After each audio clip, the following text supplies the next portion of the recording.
ఎక్కడ నేర్చుకున్నారు అది మీరు ఆ కోర్సు? మీరు డైమండ్ అదే వాల్యూ ఆ డైమండ్ క్యారెట్స్ ఎన్ని క్యారెట్స్ ఉందని చెప్పగలుగుతారంట. మీరు అంచనా వేసిన విలువ ఒక అటు ఇటు ఖచ్చితంగా ఉంటుందంట. అసలు అది ఆ కోర్స్ ఎక్కడ నేర్చుకున్నారు? అంటే అది చాలా ఉంటాయి.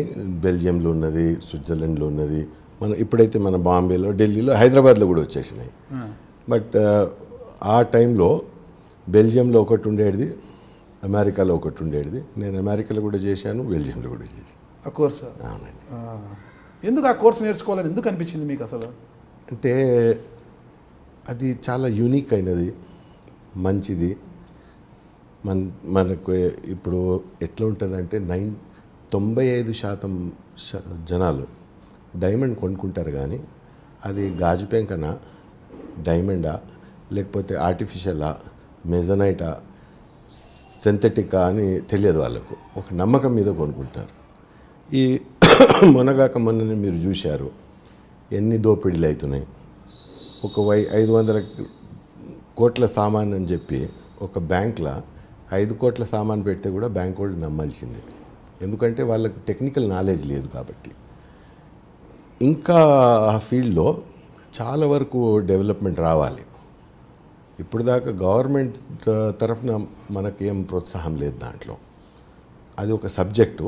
ఆ సబ్జెక్ట్ మీద నిజంగా చెప్పాలంటే ఆ సబ్జెక్ట్ మీద గవర్నమెంట్ కూడా ఎఫర్ట్స్ చేయాలి దాని మీద.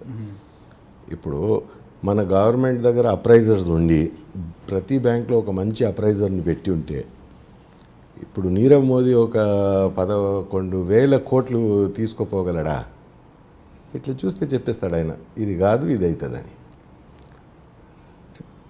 అది ఒక చాలా అవసరమైన సబ్జెక్టు. గవర్నమెంట్ అంటే ఇప్పుడు మన దగ్గర ఏమున్నది, మేక్ ఇన్ ఇండియా, అది ఇండియా, ఈ స్లీప్ ఇండియా, డాన్స్ ఇండియా. నేను నిజంగా చెప్పాలంటే మోదీ గారు విజన్ ఓన్లీ టెలివిజన్. మోదీ గారి విజన్ ఓన్లీ టెలివిజన్. టెలివిజన్ మీద వచ్చి ఏదైనా ఒక రోజుకో కొత్త కథ చెప్పిపోవాలి. కానీ 4 సంవత్సరాలలో మీరు చూసి ఉంటారు, ఏ డెవలప్మెంట్ రాలేదు. డెవలప్మెంట్ పేరు మీద దోపిడీలు అయినాయి, డెవలప్మెంట్ పేరు మీద మోసాలు అయినాయి. కానీ ఈ 4 సంవత్సరాలలో ఒక స్థాయికి వెళ్ళి ఒక ఇండియా ఒక మంచి ప్లాట్ఫామ్ మీద వచ్చినట్టు కనిపిస్తలేదు. ఎందుకంటే మనము ఇది, నేను అనుకుంటా చాలా తక్కువ మందికి ఇది తెలుసు. వరల్డ్లో మొత్తం ప్రపంచంలో 3 కంట్రీలు ఉన్నాయండి. ఆ 3 కంట్రీలు ఏం చేయవచ్చు అంటే దాహ సంస్కారం చేయలేకపోయి వాళ్ళ ఇమీడియట్ కిట్ అండ్ కిన్, అంటే తండ్రి చచ్చిపోతే కొడుకునో, లేకపోతే తల్లి చచ్చిపోతే బిడ్డనో, ఎవరైనా కానీ ఆ శవాన్ని అమ్ముకోవచ్చు.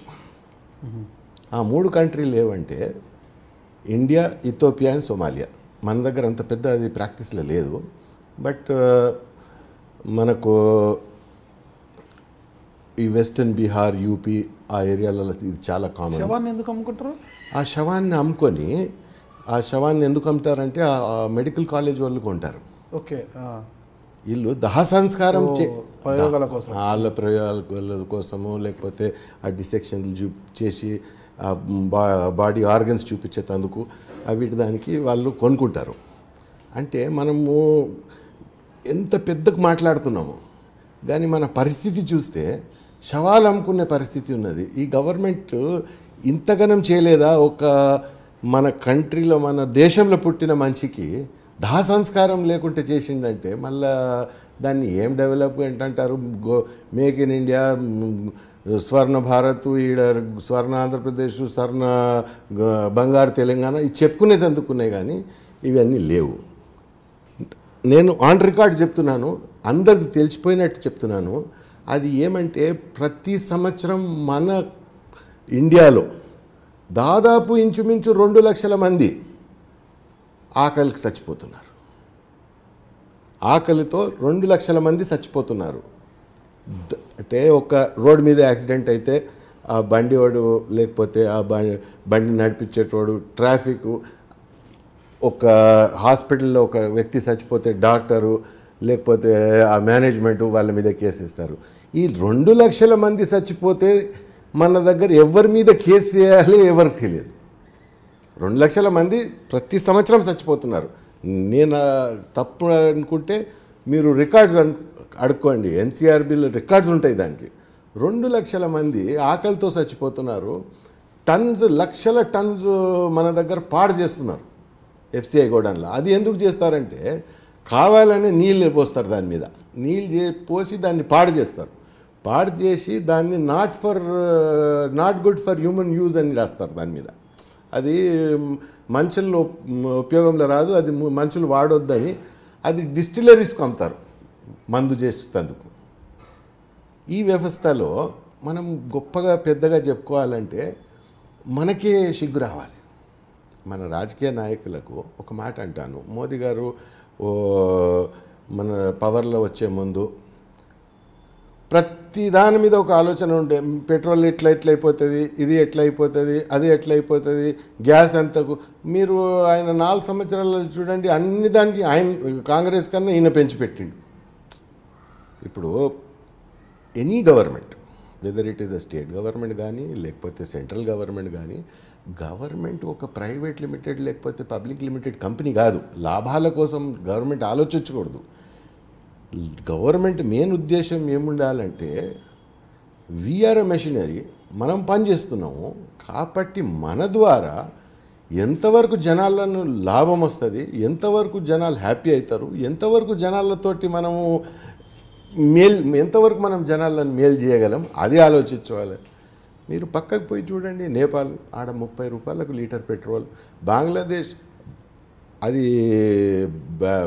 నిజంగా చెప్పాలంటే అది చాలా backward country. Nepal backward country, Burma backward country. ఎక్కడ 35-40 రూపాయల కన్నా దాటి ఎక్కడ పెట్రోల్ లేదు. మనం ఎందుకు 80 రూపాయలు ఇస్తున్నాం? ఆ 80 రూపాయలు ఎక్కడ పోతున్నాయి? ఇది ఏమంటే కామన్ మ్యాన్ దగ్గర చేసుకున్న గవర్నమెంట్ దోపిడీ. ఇది నీకు డబ్బులు సంపాదించుకోవాలంటే బిజినెస్ చేసుకోవాలి, మళ్ళీ గవర్నమెంట్ ఫామ్ చేసి ఇట్లా దోపిడీలు చేస్తే ఎట్లా? 80 రూపాయలకు మనం ప్రభుత్వం నడవాలి కదా.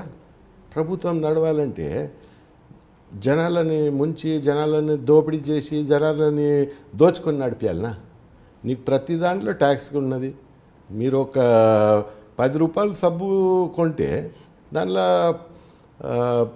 ₹1.30 అయితే గవర్నమెంటే తీసుకుంటుంది. మళ్ళీ మిగిలిన దాంట్లో ఒక 70 పైసలు స్టేట్ గవర్నమెంట్ తీసుకుంటుంది. ఏ దాంట్లో తీసుకుంటా లేదండి. మీరు వేసుకున్న పాయింట్ కొంటే దానికి ట్యాక్స్ ఉన్నది, షర్ట్ కొంటే దానికి ట్యాక్స్ ఉన్నది. ట్యాక్సులు ఉండాల్సిందే కదా, పన్నులు లేకుండా ఎలాగా? ట్యాక్సులు ఉండొద్దని అని చెప్తలేను, ట్యాక్సులు ఉండాలి. కానీ ఆ ట్యాక్సులు మొత్తం కామన్ మ్యాన్ని పిసికినట్టు ఉండొద్దు. ఇప్పుడు మీరు ఒక 30 years బ్యాక్ వెళ్ళిపోండి, ఒక ఎల్డీసీఓ యూడీసీఓ పని చేస్తుండే, పాపం మంచి గవర్నమెంట్లో పని చేస్తుండే. ఆయన ఒక కొడుకుని మంచిగా చదివిస్తుండే, మళ్ళీ కూతురు పెళ్లి చేస్తుండే, మళ్ళీ చచ్చిపోయే టైంలో ముసలిదానికి అంతో ఎంతో పెట్టిపోతుండే. ఒక పేరుకు ఒక చిన్న ఇల్లు లేకపోతే ఏదో ఒక 2 గదుల ఇల్లు ఉండే కానీ అది పెట్టిపోతుండే. ఇప్పుడు ఇంట్లో 4 సంపాదిస్తున్నారు, మళ్ళీ హాయ్ అన్నది ఏడలేదన్నట్టు అయిపోయి. అంటే మనం అందరం పనిచేస్తున్నాం ఇవాళ. అప్పుడు ఒక తండ్రి పని చేస్తుండే, కానీ ఆ తండ్రి ఇన్కమ్ తోటి ఒక 5 మంది బతుండే. ఇప్పుడు 5 పని చేసి కూడా వాళ్ళని వాళ్ళు చూసుకున్నట్టు టైం వచ్చేసింది. ఏం చేయాలంటారు అసలు? మీరు ఇచ్చే సజెషన్ ఏంటి చెప్పండి. దీనికి ఏమంటే సింపుల్ సజెషన్, అంటే దీనికి ఏం చేసే అవసరం లేదు. గవర్నమెంట్ షుడ్ నాట్, అంటే గవర్నమెంట్ ఒక డబ్బు చేసుకునే వ్యవస్థలాగా మారవద్దు.